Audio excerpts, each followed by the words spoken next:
Mario Kart World has some of the best tracks in the Mario Kart franchise. With only 30 courses, Nintendo really upped the ante here, creating some top-tier tracks, while some are just unfortunately not as great. Mario Kart World features so many inventive mechanics, which paired with the larger track size for 24 racers, creates an experience unlike any other. So today, I'm going to be going in depth on every track in this game, and ranking them all against each other. A couple of ground rules before we begin. You'll notice that this video is far longer than my video ranking all 96 tracks in Mario Kart 8 Deluxe. That's because due to World's changes I just mentioned, there is more to each track here, like a lot more. I'll be talking about specifically the time trial version of this track here, but I'll be judging them based off normal Mario Kart play. What I mean to say is there will be no intermission, free roam, or knockout variants within this video. I'm just talking about the actual 30 courses themselves. This is also my unfiltered take as someone who plays a lot of Mario Kart and has played a lot of Mario Kart World, but does not play in any major sort of competitive sense. I play Mario Kart almost entirely with my friends, whether that's sitting on the couch playing locally or online within our own specific lobby. These games still do get quite competitive, but I'm not playing in like versus team tournaments or doing time trial runs on these courses. If you are, your takes will likely be entirely different. In fact, no matter how you play Mario Kart World, your opinion will be different from mine. I don't think a lot of you guys are ready for some of the positions I take within this video. Again, I will be going in depth giving you reasoning as to why I put each track where I put it, but you do not have to agree with that reasoning at all. In fact, I assume you probably won't, and I'd like to hear your guys' takes in the comment section below. Lastly, by and large, I think most of the tracks in this game are at least pretty good. If I were to be doing this in a tier list, here would be the different tiers. So just because a track you love is ranked at like number 19 does not mean I think it's bad at all. I just think a lot of the tracks in this game are phenomenal, and some of them don't necessarily stand up to that high level of pedigree. With that all out of the way, I'm Thomas from the Switch Stop, and this is my ranking of all the tracks in Mario Kart World.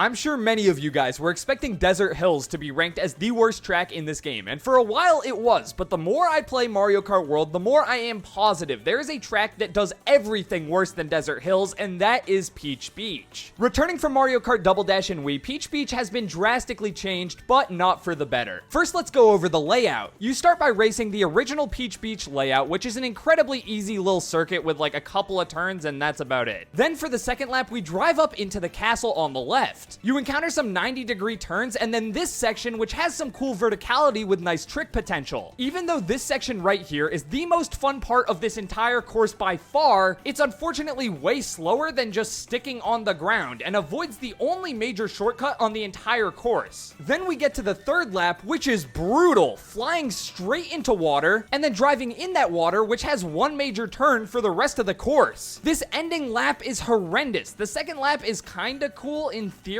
but who cares if it feeds into the third lap, which is incredibly boring and feels like a bad intermission. Peach Beach in Mario Kart World legitimately makes no sense. It's one of those situations where you just have to wonder what Nintendo was thinking bringing this track back in this way. Like, okay, they clearly decided that the original layout was too boring, and they wanted to solve that by relegating the original layout to just the first lap and updating the rest of the race course. Okay, fine. At that point, you could make the argument that there's no reason to bring this track back in the first place, and that Nintendo is restricting creativity by shoehorning a retro track layout into what the developers clearly wanted to be something new. However, there are plenty of retro tracks in this game that do feel new, thanks to being updated to fit this game's new mechanics. The original Peach Beach in Mario Kart World, just talking about this first lap part, is now the worst remake of a track in Mario Kart since Wii. I can't even say it's boring because it's beyond boring. It's nothing. They didn't even make a single attempt to update this version of the course into Mario Kart World's new mechanics. There's zero noticeable new additions like rail grinds or wall rides. The one alternate path here now feels even slower and spits you out into the water, and the only impactful gameplay change they made here is just scaling up the whole course so it fits 24 racers, which somehow makes this already simple circuit drive even slower as a result. It feels like Nintendo decided that the original Peach Beach layout just couldn't be updated in a satisfying way that implements World's new mechanics. So instead of actually trying to do that, they just attempted something new by relegating it to just the first lap and turning the course into a sectional. I'm fine with that concept in theory. I've never been a huge fan of Peach Beach. I don't think it was bad, but it was admittedly simple, so I'm fine with them taking a big swing here and revamping it to a sectional course. Unfortunately, the second lap is now incredibly average, with the only fun section not really being viable as it misses this track's biggest shortcut, and then you get to the third lap, which is somehow now even worse than the first. So what the heck was the point of bringing this course back in the first place? I doubt the few fans of the original are gonna be happy, and everyone else would have just rather this been an actual modernized retro track or a new creative nitro track. Instead, Peach Beach is the worst of both worlds. It feels like they designed a location in free roam and then just randomly decided to plot a path around it and called it a day. There are other courses that frustrate me way more, as I've never had an actual opinion on Peach Beach in the past games it's appeared in, so it's crazy to me that I'm ranking this one so low. In fact, when I started scripting this video, it was a good 4 or 5 spots higher, but the more I play the game, the more I encounter this track, the more confident I am in saying that Peach Beach doesn't do anything right. Thanks to not even attempting to modernize the retro section and having the worst final lap out of any course in this game, it's simultaneously the most boring retro track and the most boring nitro track in one course. There are plenty of intermissions that I'd rather encounter than playing Peach Beach. It is the worst track in Mario Kart World. Okay, I'm just gonna be brutally honest here, DS Desert Hills is not that fun of a track. First things first, due to the increase of 24 players, most retro tracks in this game were made much larger to accommodate. This course went way too heavy in that direction, scaled up too much even for the 24 racers. Also, I understand the course is called Desert Hills, but when the hallmark namesake section of your track is just these piles of sand, yeah, the track is incredibly underwhelming. There are also just too many desert tracks in this game. There, I said it. This doesn't have the unique Radiator Springs Route 66 hook of Mario Bros. Circuit, or an ounce of the theming found in something like Shy Guy Bazaar. This is the most cookie-cutter desert track, with nothing done to try and improve it. It doesn't look bad, but it's so painfully average. In terms of shortcuts and alternate paths, there's not a ton here. In fact, Desert Hills has kind of a more is less philosophy, where there are a couple of alternate paths you can reach with mushrooms, but the fastest option will always just to be saving your mushroom to cut a specific corner, which is kind of a boring option in a game with such inventive mechanics. However, even Desert Hills has some moments that are far better than Peach Beach. The little Easter Island guys from Mario Land are a great and funny addition. I like that you can just charge jump onto this rock, even though it is faster just to take the line tight, and it's fun to have a mushroom at the end, because you can take this cut into the water, allowing you to skip so much of this course that you don't even technically cross the finish line. There is actually a way to do this in time trials without a mushroom, but you need such a precise setup that you can forget doing it in an actual race. There are specific fun moments here. There are mirages of excellence, but don't let this distract you from the fact that I spam charge jumps on Desert Hills just to feel something.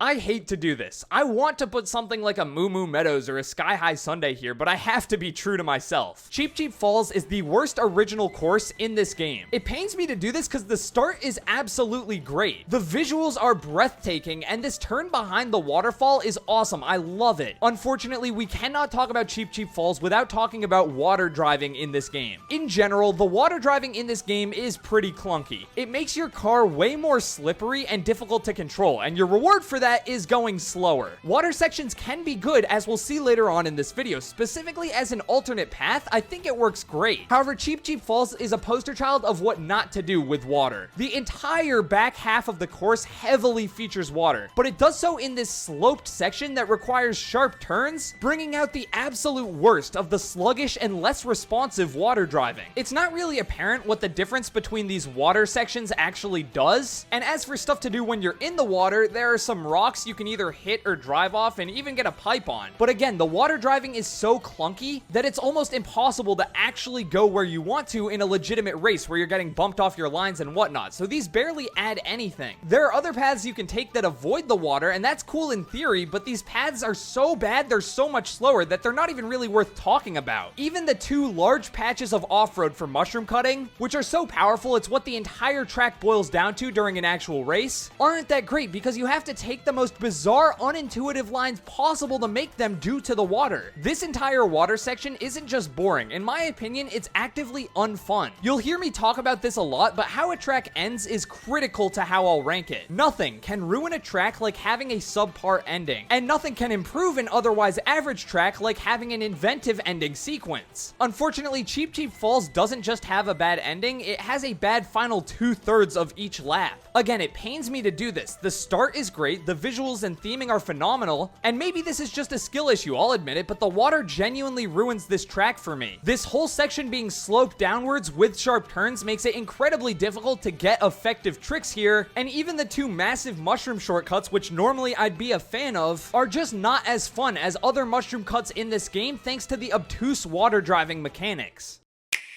At number 27, we have Starview Peak. This is not an egregiously bad track, but unfortunately, it's still quite boring compared to the other masterpieces you get later in this game. The theming itself is so good, but the track just isn't that great. The split paths at the start are a complete joke. They adopt the same colors as Ice Ice Outpost split paths, but like, come on. These legitimately don't add anything to the course. There's no reason for them to actually be here, meaning the only part of the course that has actual road you're driving on just features no interesting mechanics. Like actually none. Then we get to the water section. They actually give you super speed here, which is when you have those blue flames coming out the back of your cart, which you get at some parts on Rainbow Road and Bowser's Castle as well. You have super speed for the entire water section of Starview Peak, but you can barely even tell because this section is huge and you're already just naturally slowed down based on the water driving. The water section's layout here is more simple and it doesn't feel like I'm fighting against the track ever like Cheep Cheep Falls. I'm not entirely sure if that's a good or a bad thing though, considering just how boring this can get. I understand there are 24 racers, but what in the world is the point of making this track so wide? Also, this is admittedly a nitpick, but I hate how these question mark boxes are kind of far apart. Like, what is the point of that? Well, it's meant to be a skill check that punishes worse players who aren't able to control their cart as well by not giving them an item. That's fine in theory. Like, I mean, I'm all for a higher skill ceiling in Mario Kart, as you can tell by the later rankings in this video, but items are specifically meant to be the great equalizer, so using them as the skill check just kind of feels a little antithetical to the point of the game. Good players will already be better. They don't need an additional item as a reward for driving better. On a well-designed track, driving better is the reward. This is admittedly a quite minor point. However, these spaced out item boxes appear in a section where you're driving in water with super speed. One of only 2 of these sections in the entire game. This makes the skill check even worse in my opinion, because these 2 modifiers will make it even more likely for inexperienced players to miss the items on this track entirely. The water driving culminates in a straight glider section right before the end, and there's 2 boost rings that prevent this gliding section from being a literal cutscene. But, and this goes for the boost rings in the water section too, I just don't feel like they go that much faster. Like, I know they do, I see the boost effect when I go through them, but, and I understand this isn't really a problem of the track itself, these boosts feel so underwhelming, especially when pretty much everyone is gonna get them because you just have to do a left trick and a right trick. To be honest, I'm convinced the whole point of these floating boost rings is to distract you from the fact that this final 2 seconds where you're driving through the observatory is what the whole track should have been in the first place. The design is beautiful, and look at that actual sharp turn. Are those branching paths that actually do something? This is quite literally the blink and you'll miss it highlight of the entire course. All it does is remind you that the actual layout does not have much to write home about.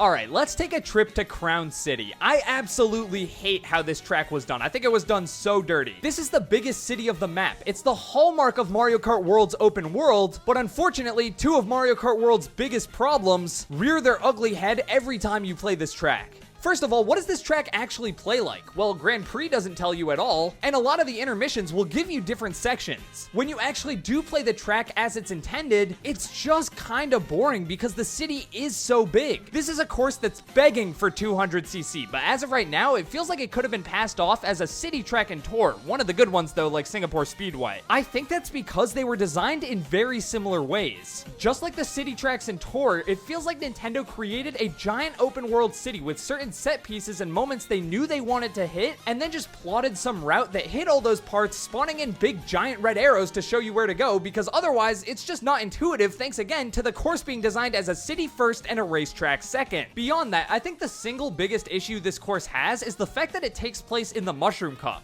Even though, as I alluded to this before, Grand Prix shouldn't actually matter because you don't actually play all of Crown City in the Grand Prix, you just drive to it and then get one lap. This course very much still has a beginner boring Mushroom Cup flair to it. Imagine how awesome this course could have been if it was in like the Star Cup or something. Instead, you get parts like this giant straightaway, which reeks of being the second course in the game. And why are we driving on this giant straightaway multiple times? Yes, I understand there are some minor rails and stuff for you to do here, but this section is so wide and massive that in practice during actual races, half the time you're driving on this part, it feels like you're in free roam. I love the music of this track. I love the idea of this track. I love very specific sections, like this awesome final shortcut right before the end, or jumping through this giant golden tire, but damn, I cannot love this track. It's not bad, but it's painfully not that great, especially considering how cool a city course with this game's mechanics could have been. Like, come on, Nintendo. New Donk City, rail grinding on the electrical wires that you could capture in Odyssey, it was right there for you. Instead, this is another course that falls victim to feeling like it was designed for free roam, and the actual layout was somewhat of an afterthought.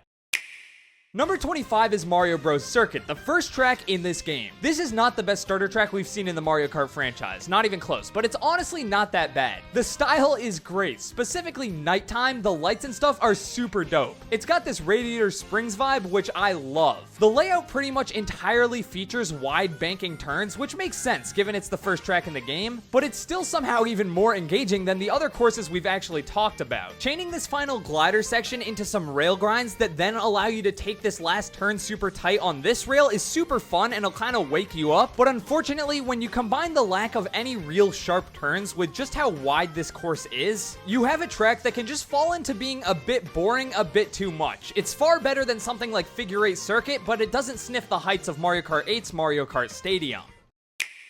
Number 24 is Dandelion Depths, and this is a fine course. We've definitely reached the part of the video where I think all the courses are good, and I won't be upset when I get to drive on them, but there are just other courses that incorporate this game's mechanics and actually let them shine, rather than something like Dandelion Depths, which again, not a bad course, but I'm not gonna pretend it's doing anything crazy here. I love the kind of Mario Odyssey Steam Kingdom aesthetic, but the course is just kind of bland from a mechanics perspective, only featuring a couple of alternate paths that really don't do that much. The water section here is fine, it's not nearly as bad as other ones in this game, but it's a straight section where all you do is trick to get boosts, and then that feeds into another straight section, this time purely vertical, where all you do is steer to get boosts. This entire section is a little repetitive. It's not bad, but it keeps this otherwise good track from being great. This final mushroom cut allowing you to snag first place at the end of lap 3 is by far the best thing Dandelion Depths has going for it.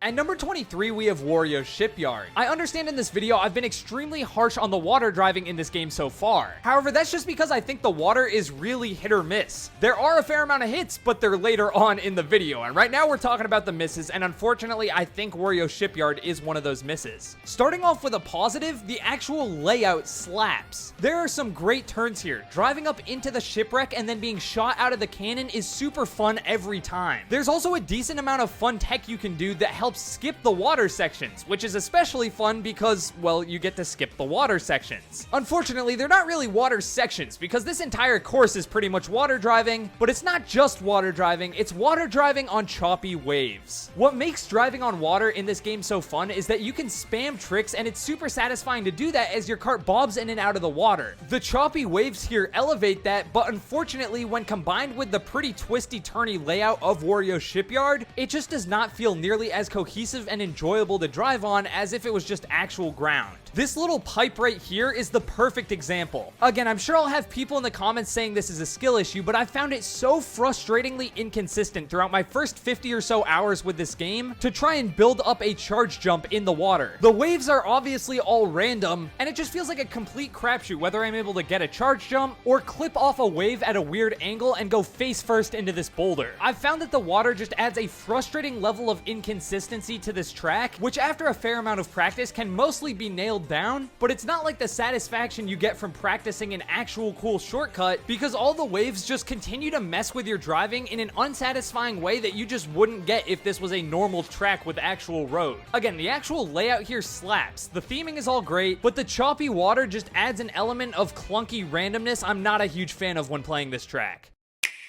One of my most controversial takes whenever I do a Mario Kart ranking is my feelings towards Baby Park. Considering that Koopa Troopa Beach continues the small, simple layout with additional lap design ethos of Baby Park, I was expecting that I would have this ranked even worse than number 22. It's 5 laps around a circle, sure. It's lacking in the rail grinds, wall rides, and unique alternate paths that make this game's tracks so great. I should not enjoy this track, but then it starts.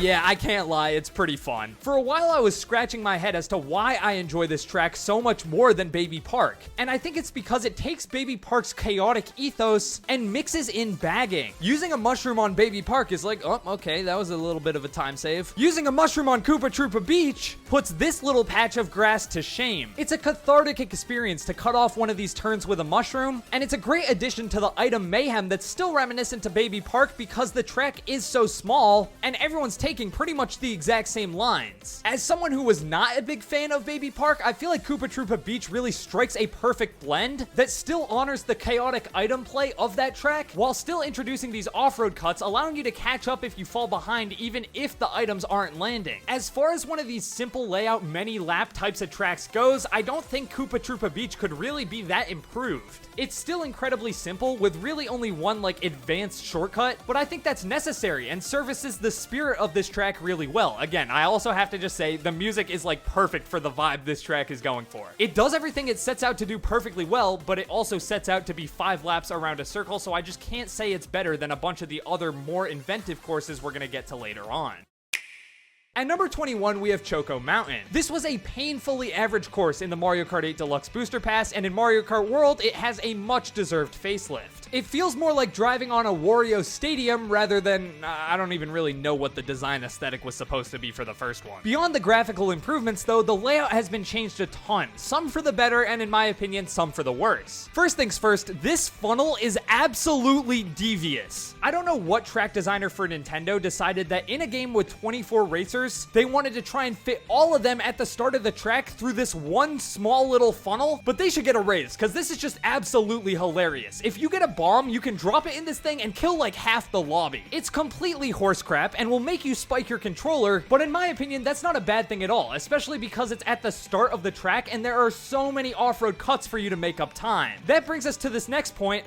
Yeah, so this was supposed to be a cliff. I understand that the mud was added because, well, you can't really have a giant pit just open up in the middle of the open world, but even though it does kill you if you go through it without a mushroom, it's just not as cool as driving past a cliff. Combine that with the turns you get before going through the funnel, and this track does kind of feel like at points it comes down to who can get a golden mushroom on lap 3. The rocks still fall down the cliffside, which I like, but I wish they were either bigger or there were more of them because they really do not feel that impactful. I don't know if it's just because they're on a different cycle, but they felt like you actually had to avoid them in the Booster Course Pass, and here I barely even notice them half the time. In my opinion, the biggest problem with this track though is just the ending. These final hills here are just too big. For the final like 5 seconds of the track, you're just in the air, which in my opinion is a relatively boring and unsatisfying conclusion to an otherwise mostly improved retro track.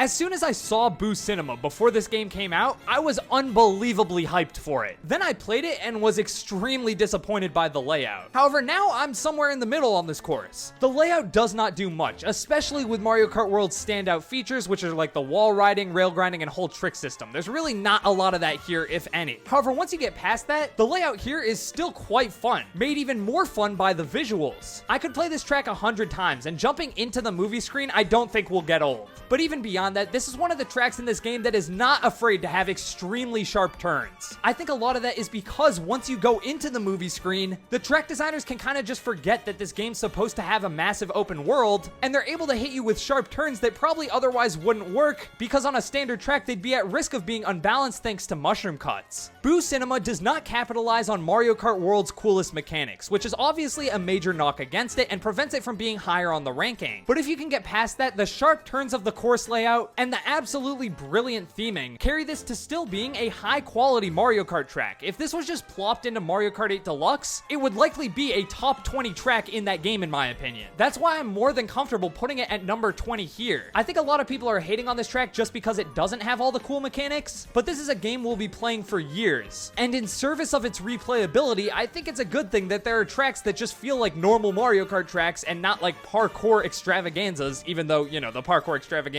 are really fun. That's why it doesn't really bother me that there's no major wall ride or rail grind cuts here. Boo Cinema is just a simple, fun Mario Kart track, elevated by its excellent theming.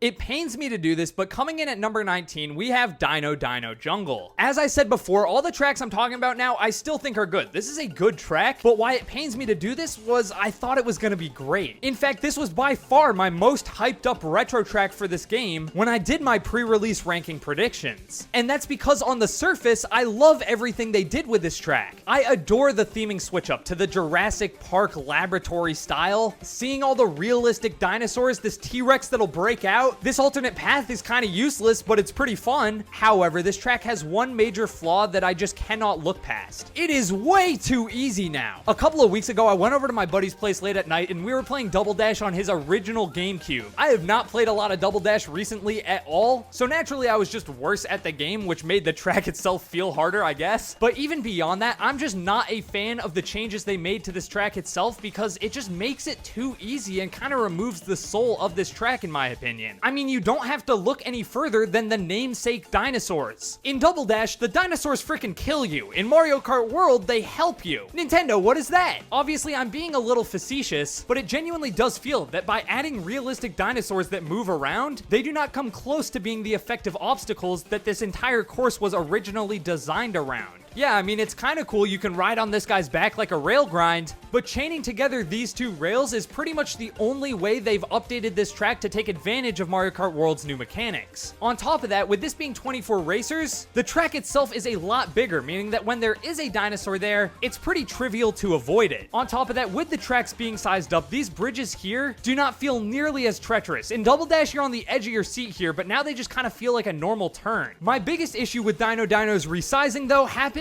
in the laboratory itself right here. This turn is just way less intense for so many different reasons. Not only is it now wider and less sharp, but more importantly, the pit to the right has been replaced by off-road. Getting knocked into this pit was a critical part of Dino Dino Jungle's original gameplay. It gave this section of the track stakes. You can take an outside line to try and avoid the geysers, or take the inside line and risk getting bumped off. Now, if you get bumped off the path, you're just in the off-road. That doesn't really do anything. Taking away these additional layers of difficulty from Dino Dino Jungle just places far more emphasis on the layout itself, meaning that racing this track now just kind of feels like a dinosaur-themed circuit rather than being the Special Cup's bastion of difficulty that it was originally designed to be. I'm comparing Dino Dino a lot to its original iteration in this section, but I don't want to come off as just saying, oh, it's different and easier, so now it's worse. The issue is that it was originally designed with the intention of being that difficult. The difficulty is integral to why this track was so beloved. Removing this pit you can fall into, making these paths wider, and nerfing the dinosaurs to make them kind of a trivial obstacle means that the core layout, theming, and idea of Dino Dino Jungle have to do pretty much all of the heavy lifting here. It does a lot of heavy lifting. I still think this track is fun, but that's why it's prevented from being in the upper echelon of tracks in this game, in my opinion.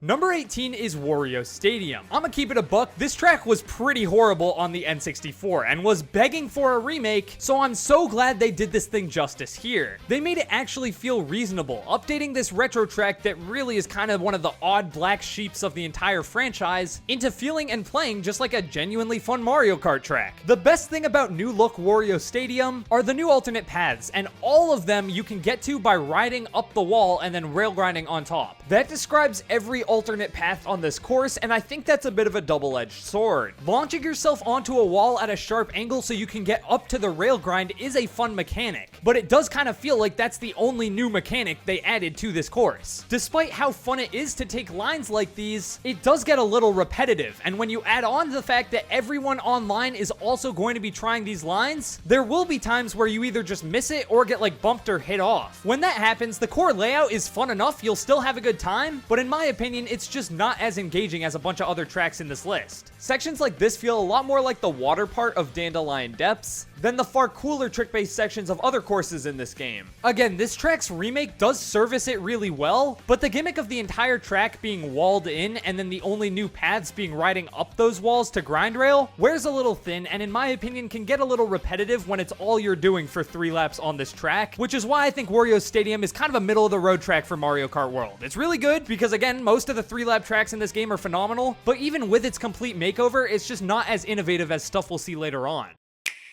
Number 17 is Salty Salty Speedway. When I first started playing this game, I was not a huge fan of this course, and I wonder if you can guess why. This is an extremely water-heavy track. In fact, I think it's even more water-focused than Cheep Cheep Falls. Cheep Cheep Falls also has far more engaging presentation. Spoiler alert here, but I don't think Salty Salty Speedway looks that interesting. It's a visually pleasing track, but it doesn't go for anything that interesting compared to some of the other nitros in this game. So how is Salty Salty Speedway, which is a heavily water-based track, ranked higher than a Wario Shipyard or Cheep Cheep Falls, which are also heavy water-based tracks with far better theming? Well, the water sections in Salty Salty Speedway still don't feel perfect, but being mostly flat and without the choppy waves, they aren't nearly as demanding as water sections in previous tracks. On top of that, the layout surrounding these water sections enhances them rather than detracting from them. There are so many alternate paths in this track, which have so much additional weight, because if you're like me, you're gonna want to learn these alternate paths so you can get out of the water. Jumping into the water and then bobbing out onto the little sidewalk here in the canal, pulling off this awesome wall ride alternate path so you can glide over the entire final water section. These alternate paths aren't just viable, but sometimes can be faster than going in the water. Unlike something like Cheep Cheep Falls, where the only alternate path to avoid the water in that is so much slower, it's just completely not worth even taking. On top of that, when you are on land here, Nintendo just went ham with different wall rides, rail grinds, shortcuts, and unique trick opportunities that you can race this track 5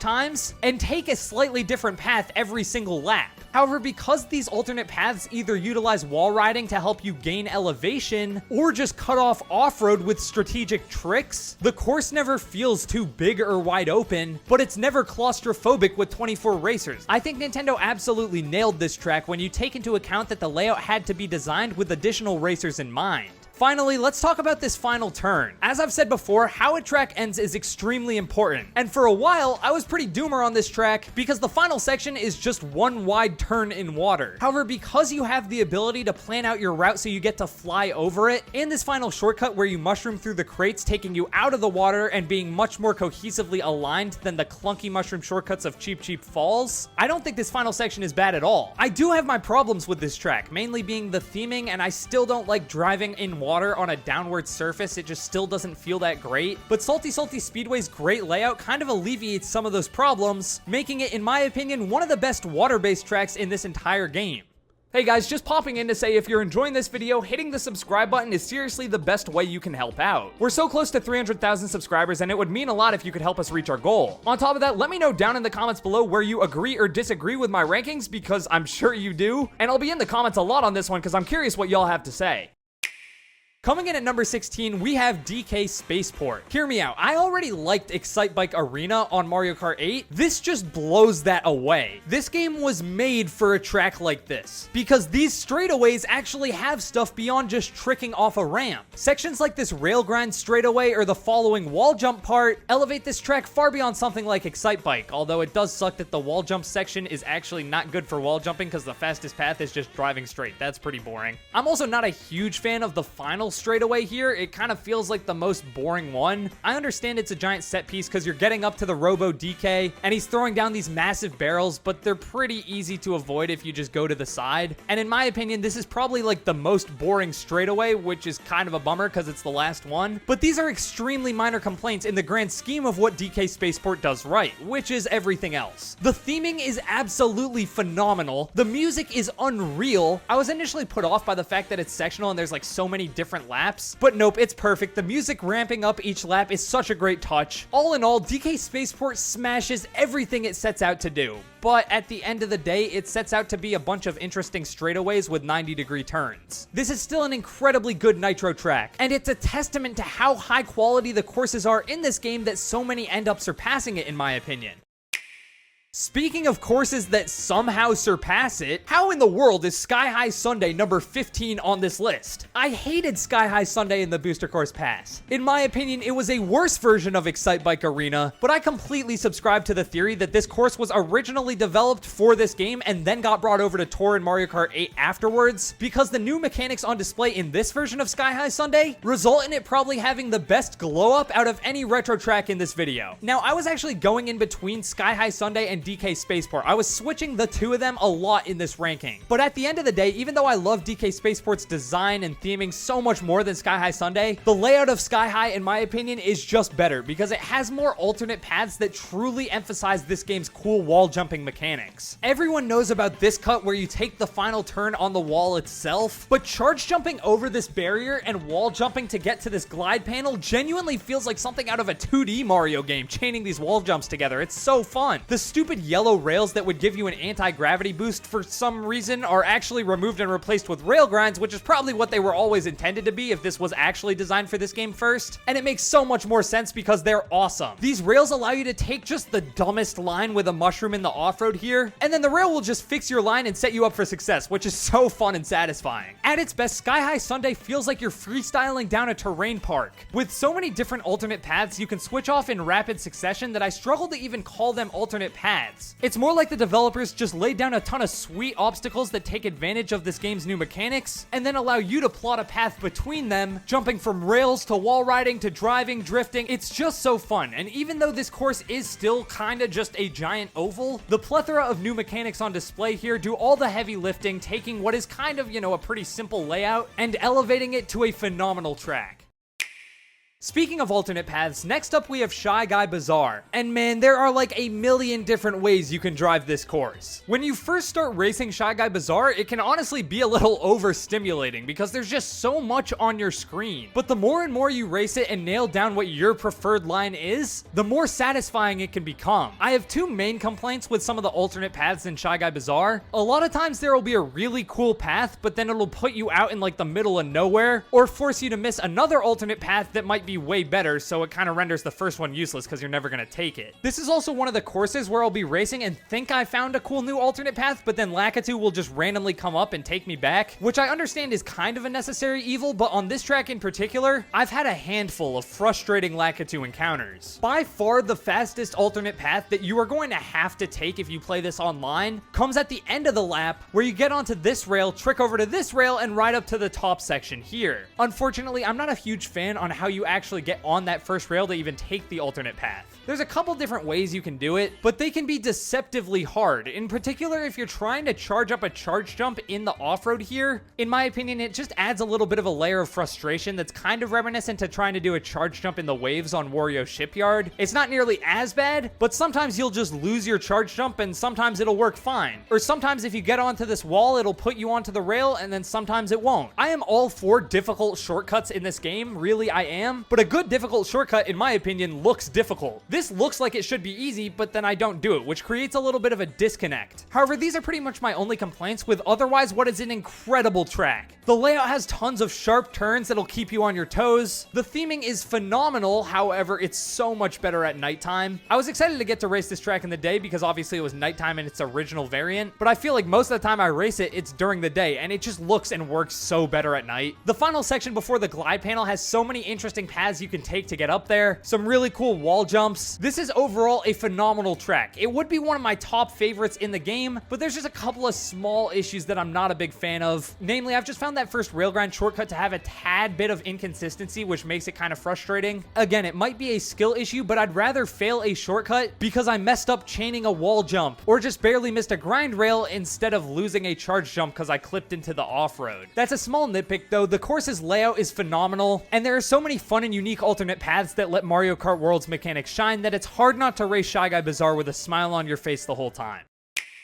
Alright, let's talk about it. This is always one of the most controversial takes in my Mario Kart track ranking videos. Number 13, Mario Circuit. People hated that I ranked Mario Circuit 3 so high in the Mario Kart 8 ranking, and there will probably be plenty of disagreements here too. However, these SNES style circuit tracks just capture something so intoxicating that bring me back again and again and again. I'm not saying that Mario circuits are revolutionary or really all that special. I also agree that it's ridiculous that they just keep bringing them back. Like, Nintendo, you're allowed to design a flat SNES-inspired Mario circuit without just lifting the layout from one of the older ones. That would have been perfectly fine here too. It's kind of ridiculous that Mario Circuit 3 is on like every home console Mario Kart game for the last like 2 decades. But with that all said, I don't care. This course is just fun. Mario Circuit is a literal racetrack designed to require precision drifts, mushroom cuts, and excellent item management to win. It's Mario Kart distilled down to its purest form, and I just cannot get enough of it. No other track has this many sharp turns in rapid succession, but due to the flat nature of the course, it's never overwhelming as you can always see what's coming up. The result is some damn fun, high-octane, skill-based kart racing where you're whipping yourself around hairpin turns. Playing on Mario Circuit is the closest thing we'll get to drifting in Kirby Air Ride until the new one. It is so satisfying to charge up your biggest mini-turbo and slingshot yourself around these corners at incredibly tight lines. The graphics, just like the course, don't try and be anything they're not. Every other course in this game is trying to trick you into believing it's a city, or a waterfall, or a collection of floating ice cream cones for some reason. But Mario Circuit just sits down and says, alright, listen up. You're here to race, and anything goes until the final whistle. So start your engines, get ready to take some tight lines, and may the best racer win. And here's the thing, this Mario Circuit is unique because it combines the layouts of Mario Circuit 1, 2, and 3 into one like mega course. You might think that's a good thing, I don't even really like that. To be honest, it just feels more disjointed and kind of breaks the vibe of it being an actual race, because what in the world is that? I would prefer just doing 3 laps on a standard course here, or just racing the whole thing twice, because as is, the course genuinely feels way too short. Even with the fact that turning this track into a sectional is a bit of a misstep in my opinion, adding in the new verticality found in this game thanks to the feather and charge jumps just adds a perfect little sprinkle of additional strategy, which helps reinforce this course's main design ethos, which is trying to take the tightest lines possible, whether that's with an extremely tight drift, or now by jumping up on top of the colored blocks that line the track. I hold Mario Circuit in such high regard, and it's this high up on the ranking because it's doing its own thing. No other course has this many sharp hairpin turns in rapid succession, no other course places such a heavy emphasis on trying to chain mini turbos together, and this formula, while simple, is executed to near perfection. Mario Circuit is this high up on the ranking because it allows boys to become men in its high-octane, drift-heavy, kart-based racing, which at the end of the day is what Mario Kart is all about.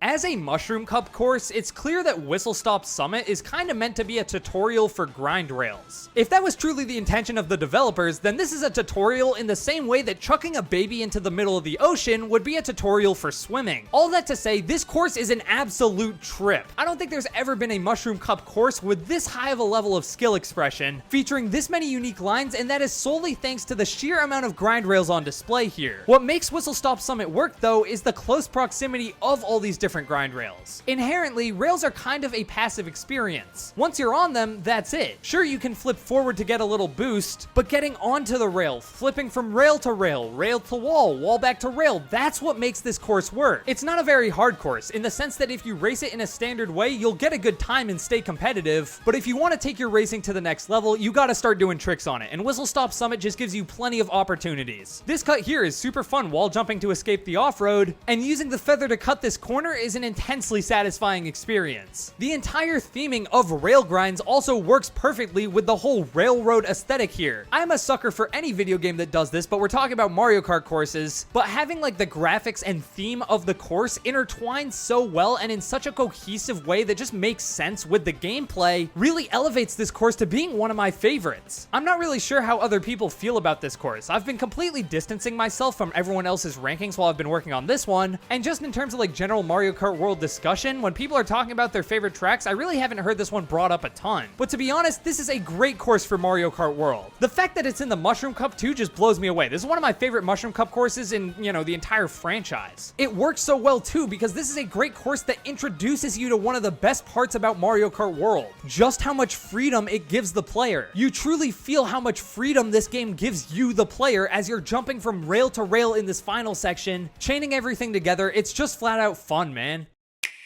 Next up, we have Peach Stadium. And no, I am not talking about this square. This is not Peach Stadium. This is. I don't know why Nintendo would ever make you race on this square when they have a course with an incredibly fun layout sitting right next to it. This course to me feels kind of like an evolution of Mario Kart Stadium from Mario Kart 8. It's not the most difficult course, although it is one of the few courses in this game where you can actually fall off, and that's very much appreciated. Peach Stadium does have a fair amount of alternate paths that utilize the new mechanics like wall riding and rail grinding, but they are not at all essential to this course. This is just a well-designed course that truly feels like it hits the nail on the head when it comes to the core ethos of Mario Kart track design. Long banking turns you can fall off of, risky boost panels that you only want to hit when you have the right line, generous mushroom cuts at both the start and end of the track. This is another one of those courses that kind of feels like it could have been in Mario Kart 8, but that is not a negative, it's a compliment. It's relatively simple and doesn't have nearly as many wow moments as some of Mario Kart World's greatest Nitro courses that we'll talk about soon enough, but the core layout of the track is so well designed that it doesn't really feel like it needs them. I wouldn't complain about adding in a couple extra like wall riding shortcuts, but unlike some of the tracks I've talked about earlier, this doesn't feel like it's missing them. Peach Stadium is just a well-designed race course that feels like the Mario Kart track designers at the top of their game. They didn't even try to fit this thing into the open world. It's just got a bunch of floating roads up in the sky, but for a game that is, in my opinion, sorely lacking a bunch of pits you can fall into, that makes sections like this final turn so much more fun and engaging. You can even see Baby Peach just hit Rosalina with a red shell, and that somehow knocks me, Donkey Kong, off the entire map. Obviously, it's unfortunate that that impacted me, but that's the risk versus reward of trying to take a super tight line when there's a pit there. You can get punished severely on this final turn rather than just getting bumped into the off-road. And all of that is in service of the core design of this track, which is its biggest and, well, pretty much only strength. But it's a big strength because it's number 11 on this list. Alright, we have made it to the top 10 courses in Mario Kart World. The vast majority of tracks in this game are phenomenal, but these 10 courses all stand apart for being the most interesting, the most creative, wait, what, is this serious? Is Moo Moo Meadows actually number 10? Holy cow, how is Moo Moo Meadows this high up on my ranking? This was pretty much my least anticipated track because why is it back again? It was fine in Mario Kart Wii and I guess an understandable addition in 8, but this marks over 17 years since Moo Moo Meadows' first appearance, and there's yet to be a home console Mario Kart game without it. Is it just here because the cow is a playable character? What about a remake of Moo Moo Farms, or like a brand new Nitro farm-based track? No matter how you slice your beef, it is an absolutely mind-boggling inclusion that Moo Moo Meadows is a playable track in Mario Kart World. It straight up doesn't make sense, but I do not care. Moo Moo Meadows is absolutely incredible in this game. This is the best version of Moo Moo Meadows by far, and it plays like an absolute dream. I know I probably sound like an insane person because at first glance, really nothing has changed. Here are my exact thoughts running through a race on this for the first time. Yeah, well, that's Moo Moo Meadows for you. However, this is my ranking, and I gotta be true to myself because the more I have played this track, the more I've realized that this is one of those rare courses where they make such a small couple of changes, but then they have such a massive impact on how you actually race it. You won't notice it at first, but there is a lot more verticality in this track compared to past entries. Pairing all these small bumps with the addition of the charge jump moves this track up the ranking a ton. The course has been opened up tremendously, as there is now so much additional off-road for you to work with. This has the obvious benefit of allowing for some insanely powerful mushroom cuts, but it also allowed the developers to make the track itself more narrow at points. I believe making this the only retro track to actually make the track more narrow at any point. Normally this game makes the tracks way wider because there's 24 racers now, but I guess because of all this off-road, Nintendo just decided, yeah, we'll make this part a little bit more narrow, and it makes it so much more fun as you're constantly managing trying to stay in the middle and not getting bumped into the off-road, or you can play Bowser in the bulldozer and just absolutely send people into the grass. What makes all this so great is how the mechanics layer on top of themselves. Using the added verticality you get paired with a mushroom for the off-road cuts allows you to do this massive jump, which is just so fun. I mean, from a visual perspective, this shortcut doesn't hold a candle to a lot of the shortcuts I've already talked about in this list. But if you've played the game, you know this is probably like top 3 most satisfying things you can do in all of Mario Kart World. Taking this entire thing, jumping over, landing on the grind rail, or tricking off the tree. It is just perfect. There's also just so many small additional changes that I love. This ramp in the off-road is great. It's another place to use a mushroom and feels so natural it's hard to believe it didn't exist in past versions of the track. You can charge jump onto the fences to use them as grind rails, chaining them together to take turns super tight. They removed this boost ramp found at the final section, meaning you actually have to avoid these off-roads by drifting around them and you can't just boost over them. All of these small changes add up to make this track feel so much better. But everything I've just talked about pales in comparison to this. You can bounce on the cows. If you get either a feather or jump off the rail at the right time, you can chain cow bounces together to cut off-road. As soon as I figured out you could do this, I fell in love with Moo Moo Meadows in a way that I never did on Mario Kart 8 or Mario Kart Wii. This was my least anticipated track coming into this game. And to be honest, it wasn't even close. If you told me Moo Moo Meadows would be a top 10 track for me before I started playing, I would have laughed in your face. But I don't know how they did it, because Moo Moo Meadows did not get a significant overhaul. There's only a couple like small changes here that I've mentioned, but combining those small changes with the new driving mechanics of this game makes this track so fun. I'm not even lying. As soon as I realized it can be legitimately optimal to chain together cow bounces, I was like, oh yeah, okay, this is lit. I did a complete 180. I was a Moo Moo Meadows hater, and now I'm a full-on believer. At the end of the day, it is still Moo Moo Meadows. I don't want to come off as saying like this is the best track in the game. When you're not tricking off cows or sending a massive jump over off-road, you should not be able to clear. It's not like this is a track that's, you know, really doing anything super crazy, which is why it's not any higher up on this list. But in that same notion, it kind of just gives you space to cook with plenty of great off-road cuts and a wide open layout for item sniper's paradise. Again, I am not a Moo Moo Meadows fan. I did not really like it in Mario Kart 8, and I was like, okay, in Mario Kart Wii, but it is a blast in this game. I'm not lying, man. It's so fun. This is one of those tracks in the ranking that right now you're looking at me crazy for, but wait until we've been playing this game for like 3, 4, 5 years. I guarantee you it'll be a sneaky fan favorite. At number 9, we have the hardest track to rank in this entire video. When I started this ranking, I had absolutely no clue where to place this game's version of Rainbow Road, but I think I'll settle for number 9. Throughout this video, I've been giving you plenty of reasons as to why I like or dislike certain tracks, and at first glance, my ranking of Rainbow Road flies in the face of everything I've just said for the past, I don't even know how long I've been going, like hour plus. However, this isn't just another course to be ranked off the same criteria I've been using for everything else. I'm not judging this as a normal track because it's not a normal track. This is Rainbow Road.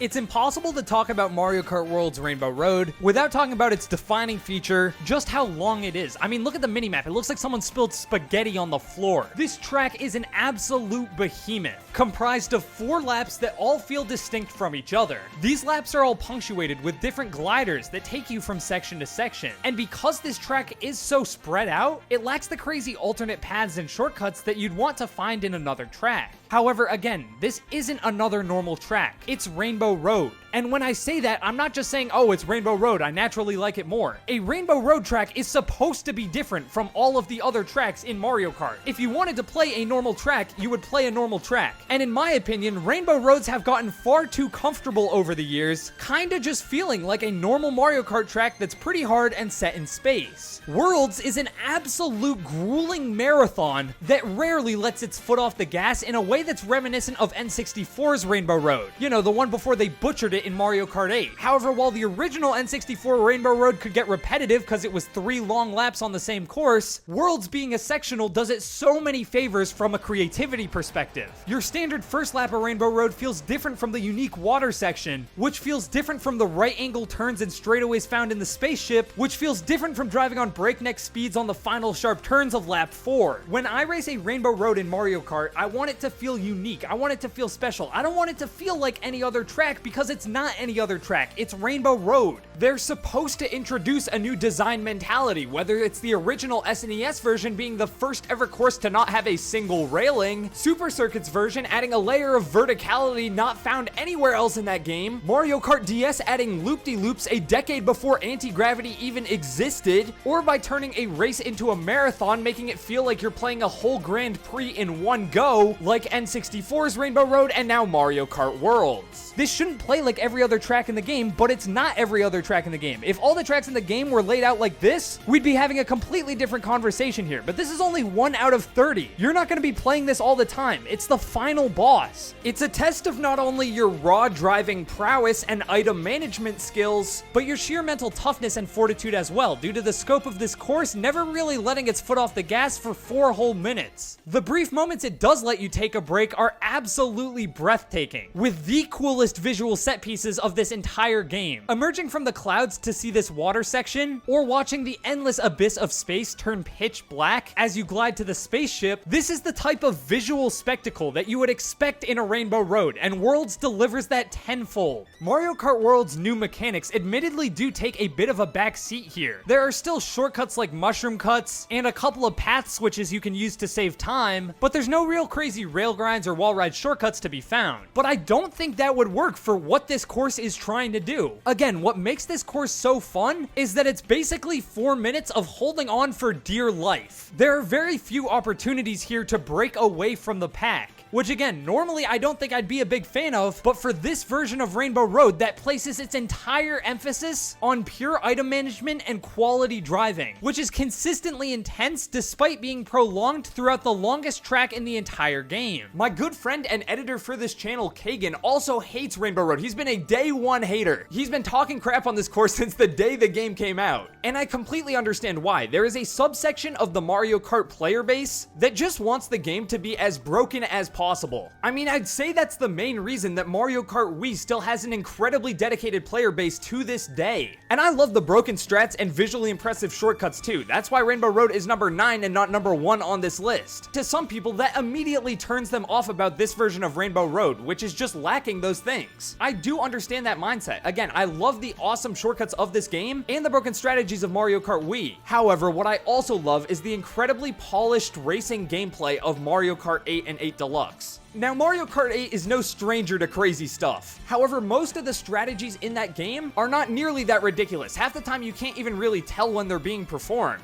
However, that just shines the spotlight on the incredibly fun arcade racing that you find in Mario Kart, chaining together tight drifts around ingeniously designed tracks. Playing the consistent mental game with your items, trying to make sure you're never defenseless or can attack at the optimal time. I absolutely love Mario Kart 8, and to me, this different type of game direction can be just as fun as the more shortcut-heavy entries. It's the same reason I ranked tracks like Peach Stadium and Mario Circuit higher than other more shortcut-filled tracks in this very video. What makes a lot of the tracks in Worlds so good is that they're a blend of those two things. They have excellent moments focused on pure racing and well-balanced shortcuts that feel perfectly proportional to the level of skill required to pull them off. However, if this version of Rainbow Road added in those bigger, more extravagant shortcuts, it would ruin the track, turning into 4 minutes of a small pack front running with pretty much no ability to catch up to them, because due to this track's design, filled with sharp turns and minimal walls, pretty much the only way to attack that pack would be with a red shell, as you wouldn't be able to throw stuff that far in front of you. If you missed the shortcut for some reason, you wouldn't be able to try it again, and there's no point in dropping a banana behind you because we're not repeating any laps here. I understand why Rainbow Road doesn't have some of the shortcuts found in other tracks in this game. However, what it does do, and it does it perfectly, is capture that edge of your seat blend between quality racing and just random dumb luck with your items that makes Mario Kart so appealing. I think the perfect example of this is the last section of Rainbow Road. You have that blue flame super speed, so you're moving extremely fast. Not to mention, there's boost panels everywhere. You are hauling, trying to take the tightest tightest lines, and break away from the pack to secure your position after already racing for like 3.5 minutes at this point. This last section might be my favorite part of any track in this game. In a title that often feels too slow and is sorely lacking the inclusion of 200cc, at least as of launch and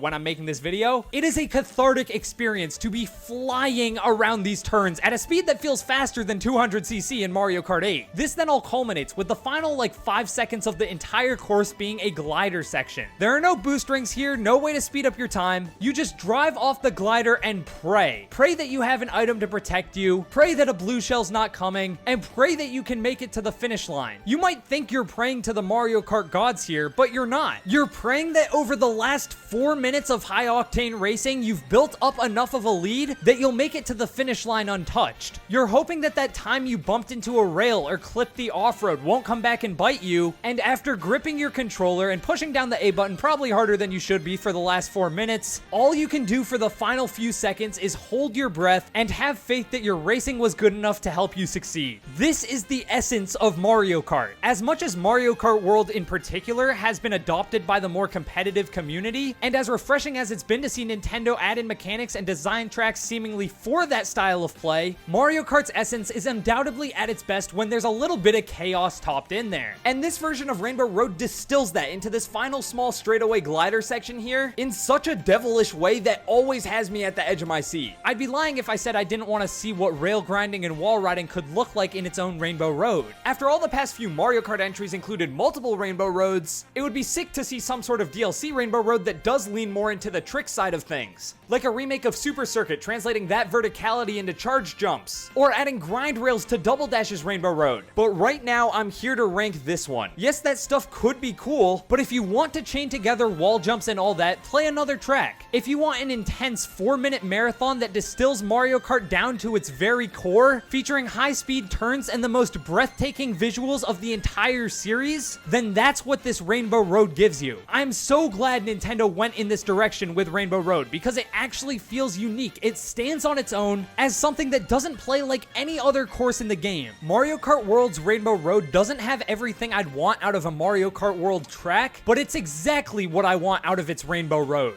Because of that, it's incredibly hard to compare against the other tracks in this game, but I'll settle for number 9 because it is undoubtedly one of the best experiences you can get from Mario Kart World.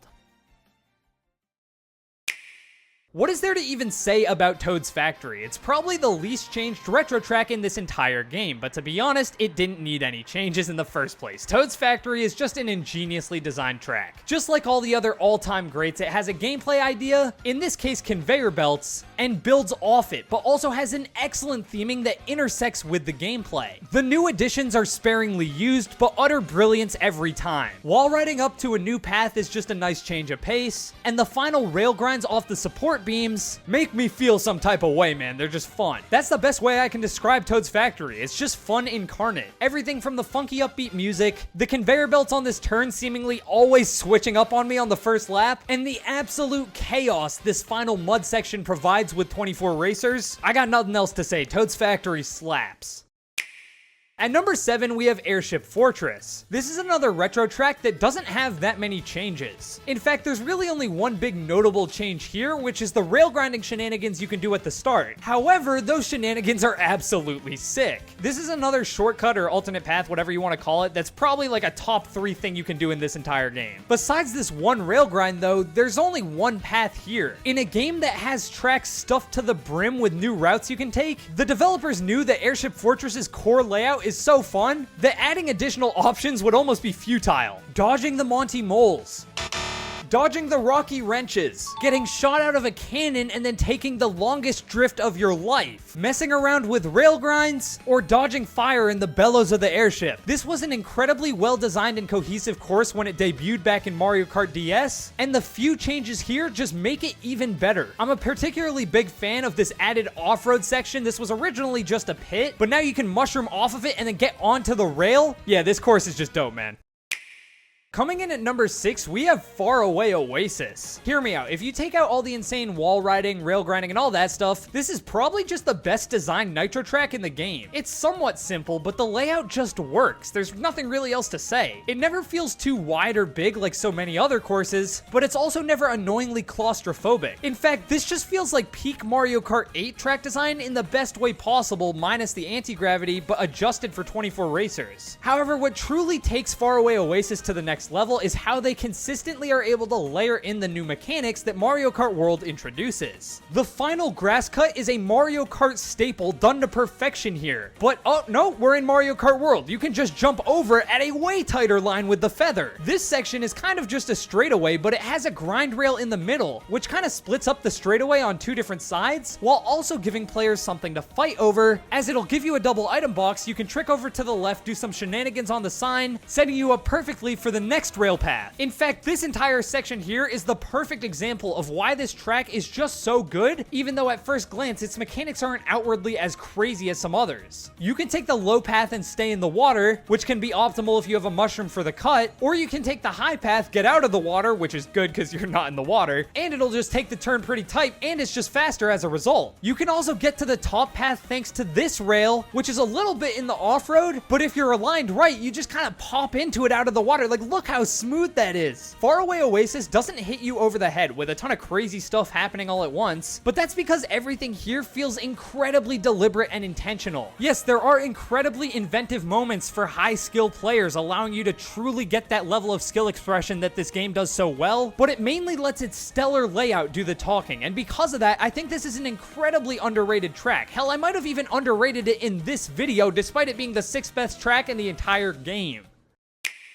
Starting off the top 5 tracks of Mario Kart World, we have Acorn Heights. This course is magnificent from start to finish, tossing players some boost pads and grind rails to get you warmed up, as what follows is absolutely nuts. You get an early glider into my favorite section of this track. This 20-second stretch of the course exemplifies everything I love about Mario Kart World's mechanics. The variety on display here is unbelievable. You can drive on the ground, but there are all sorts of rails to grind that can then be chained to wall riding. You jump from leaf to leaf. You can bounce on these floating orange things. I don't really know what these are, but you can bounce on them. You can go off a glider panel on a leaf high up above the track, or stay on the ground and mushroom through some off-road. It is quite literally a choose-your-own adventure, and I am absolutely in love with this final shortcut that allows you to take this path shroomless. It's unfathomably satisfying, and it leads into the final section of Acorn Heights, which builds upon the track's open-ended nature, with tons of different paths, rail grinds above, more off-road you can mushroom through, including this patch right at the end, acorns falling down you gotta avoid. This track just flows so well. Its layout and its narrative grow together as an incredibly cohesive course that feels like the Mario Kart track developers just flexing how cool the trick system in this game is. It's kind of funny, as Mario Kart has trained us, or well, me in particular, to not really expect this level of skill expression from like a green, grassy-ish track, but the theming works, as forging a new path through this massive forest lends way to some of the most fun you can possibly have in Mario Kart World. I love Acorn Heights. This track slaps. Holy crap, can the Mario Kart team miss just once with their snow tracks? Seriously, for tracks that take place in the cold, they're ironically on the hottest streak ever. Mount Wario, DK Summit, Rosalina's Ice World, the Snowland remake. Those were all bangers, and I'm so happy to say they've done it again. DK Pass absolutely slaps. While it's not as extravagant as something like Mount Wario, mechanically, this version of DK Pass might be the best snow track they've made yet. This first section features sharp turns, and plenty of opportunities for cuts, whether you're tricking off this sign here, strategic feather use, or even climbing all the way up this wall to take a grind rail that most people who buy this game will never know exists. The first section is incredibly fun, but what truly made me fall in love with this track is what comes after this turn right here, when you jump off the ramp and enter the forest. Just plopping down a bunch of trees for you to avoid works. I mean, they did it for Mount Wario, but DK Pass elevates that by placing a fair amount of these these trees close to the wall. Depending on how you approach this section, you can just mushroom through the off-road, go off a rail and trick around a little bit, or if you're skilled enough, spend the whole time pretty much above the trees, practically skipping this entire section. However, that's a pretty hard line, especially to pull off in an online race. So typically when I reach this part of the track, I'm weighing my options, seeing when to jump in and out of the off-road, in and out of the forest, messing around with all the trees, and it works so flawlessly because it coincides with the theming. It feels like you're going down a ski mountain, dodging in and out of the trees. You can pop back down to the actual trail or ski off the beaten path and find something even better. Weaving in and out of the trees, chaining all these mechanics together makes this ski track actually feel like a ski track. Again, Mount Wario has a ski section where you're going over moguls and doing slaloms around these ski race posts, but this section in DK Pass exemplifies what I love about skiing when I go hit the slopes. You're moving at a breakneck pace, and it's super intense because it's towards the end of each lap, and you're constantly weighing whether you're on a line good enough to try and do some crazy trick and avoid all the trees, or making a call that, yeah, I should probably come back to the actual race course, especially because if you mess up the line here, GG's, pack it up, you've basically thrown the entire race because this is one of the last turns of the entire lap. Jumping off this massive ramp is a great money shot, it just looks great, and the only real thing that kind of disappoints me here is that there's no more snowmen at the end. I always kind of like those from DS, I'm not entirely sure why they're not here. It makes this final part just a tad, just a little bit underwhelming, but it's so satisfying to use a mushroom, cut off this turn, and steal first place right at the end of lap 3 that I can't even really dock at any points. I feel like this layout is just conducive to funny stuff happening, like what is going on here? Because of the twisty nature around this first shortcut, there's a decent chance someone's dropped a smart banana and you're just cooked going off of it. As for my one actual negative with this track, once again, it feels like Lakitu is a bit too trigger heavy here. Like, I understand why he exists, but come on, I mean, seriously, what is the point of having this rail here if you go past it by a pixel and then Lakitu picks you up anyway? The thing is, though, it's genuinely impossible to play this track without something interesting or fun just happening. I feel like this track is just conducive to a lot of really fun moments. DK Pass in Mario Kart World continues Nintendo's tradition of absolutely killing it whenever they do a snow course in Mario Kart, and its theming mixed with the gameplay decisions you have to make specifically with this tree section help elevate it to be one of the best tracks in the entire video. From a presentation standpoint, the third best track in the game, Dry Bones Burnout, does not disappoint. In fact, I don't think anything else tops it. The Lava Skeleton Day of the Dead mashup here is just so good. And in terms of the presentation, the music here is an emphatic exclamation mark. Remember an hour ago when I was talking about Starview Peak? And I was kind of ragging on that track for having split paths that don't really do anything? They really should have learned something from Dry Bones Burnout, because this is the best use of split paths in the entire game. Unlike the alternate paths you might find on something like a Wario Stadium, the paths here aren't grind rails, they're actual paths that you have to drive on. Sure, there are grind rails, but that's not the main feature here. Because there are so many of these split paths, they get quite narrow, which again is something you don't see a ton in this game, and it's very much appreciated when you do see them, because it just adds that extra layer of difficulty and challenge that makes tough Mario Kart tracks so damn appealing. These things are unforgiving. Not only are they narrow, but they include sharp turns, but every split path on this track, especially once you get to this second half, once you drive into the giant dry bone skeleton, rewards you if you're able to stay on top of it, either giving you something like a glide panel or setting you up for this devious final mushroom cut, which can take you from like 8th to 1st at the end of the race. In comparison to the back half of the track, the beginning is a bit more tame, as it's more so meant to familiarize racers with the idea of driving on these narrow split paths. Even still though, the layout is incredibly fun. Switching between these paths is always a delight, and this core design philosophy results in you having to be on your toes the entire time. I mean, there's literally a wall ride shortcut in the first 2 seconds of this track. Dry Bones Burnout has the level of skill expression found in something like Acorn Heights, but punishes you far more for messing up your tricks, which works in tandem with the lava theming to make a track that is not for the faint of heart. This is a tough one, but it never feels unfair, and will have you wanting to race it over and over and over again, and even still you won't be able to see everything this track has to offer. Dry Bones Burnout is a capital B banger, and considering that, at least in my mind, this is like the Mario Kart team taking another stab at the incredibly underwhelming Bone Dry Dunes from Mario Kart 8, I am so glad they decided to give this concept another shot, because it truly shines in Mario Kart World.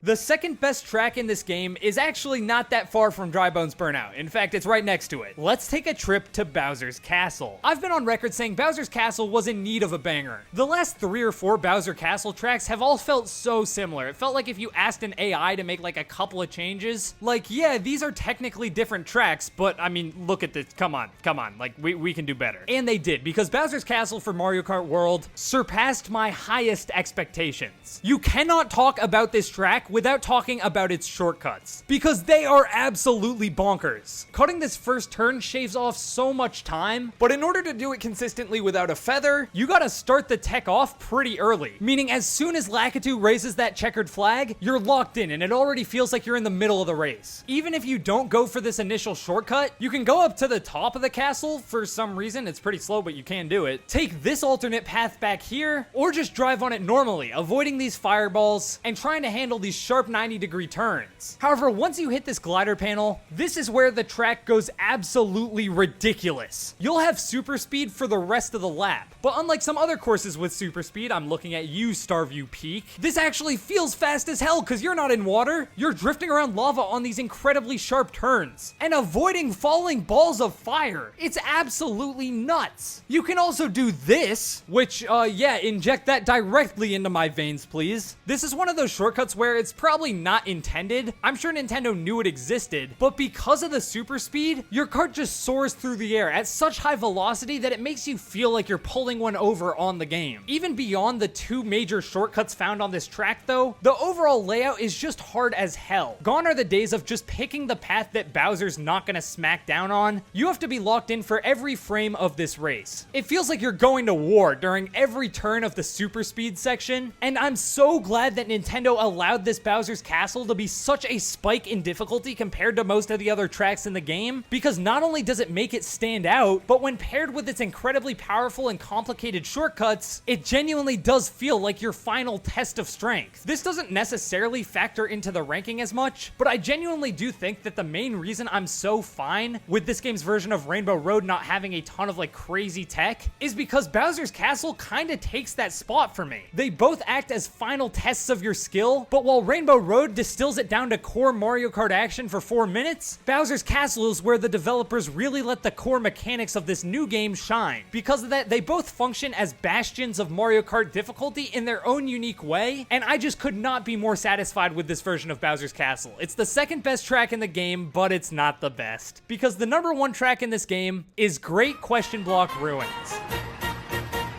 Okay, let's just get it out of the way. This shortcut is an absolute heater. It's my new favorite shortcut in the entire Mario Kart franchise, and I don't even really think it's close. I could spend this entire section of the video talking solely about this shortcut and why it's so fun and how it's such a victory lap for Mario Kart World's trick system, but I won't, because the rest of the track deserves its flowers too. There are so many interesting rail grinds and wall rides here that all layer on top of each other to the point that it feels like this section I was glazing Acorn Heights for the entirety of the track. Remember how I said on Sky High Sunday that all the different elements kind of function together in a way that they don't even feel like specific paths because you can chain one from another to another to another? This track takes that ethos, but then puts it on just a well-designed track in the first place, with multiple ridiculously sharp hairpin turns and awesome mushroom off-road sections. Even if you removed all the alternate paths, this track would still slap. Originally, I did not have Great Question Block Ruins at number 1. I thought it was a banger, but I figured it would end up around 2, 3, maybe 4 on this list. But the more I think about it, this is the best track in Mario Kart World, as it takes this game's incredible potential for new shortcuts and alternate paths with all the wall rides, rail grinds, and charge jumps, and uses that for the entirety of the course, while the entire course is also just a well-designed Mario Kart track. It's the best of both worlds. Most tracks in this game have really fun layouts or really fun shortcuts. Great tracks in this game combine those two things together, having sections with cool shortcuts and sections that are just super fun to drive in their own right. But again, Great Question Block Ruins takes those two factors that make a good Mario Kart World track and lets them persist throughout the entire course. There is not a single section of this track on which you can't take a new shortcut, but it's such a well-designed track that, in my opinion, it doesn't feel like you have to bag to get mushrooms or something for the shortcuts. It just works. This is a victory lap for the track designers of Mario Kart World. It's a victory lap for the the trick system of Mario Kart World, and it puts all that in incredible theming. I love that this track is up in the sky. You probably noticed this throughout this video, but I tend to prefer tracks that actually have pits you can fall off on, which is a rarity in this game because so many tracks just take place on the open world itself. But flying up to this giant Aztec-looking ruins thing, entirely themed around the iconic Mario Kart question blocks, it's just so perfectly executed. It's a high-octane, drift-heavy, trick-filled, shortcut-packed masterpiece of a course set above the clouds. So jump on the clouds, ride on the wall, trick on the grind rails, and do whatever this is. There are, no joke, probably 100 different ways you can take a lap in this course, and all of them are fun. It's one of the best courses in Mario Kart history and the best course in Mario Kart World.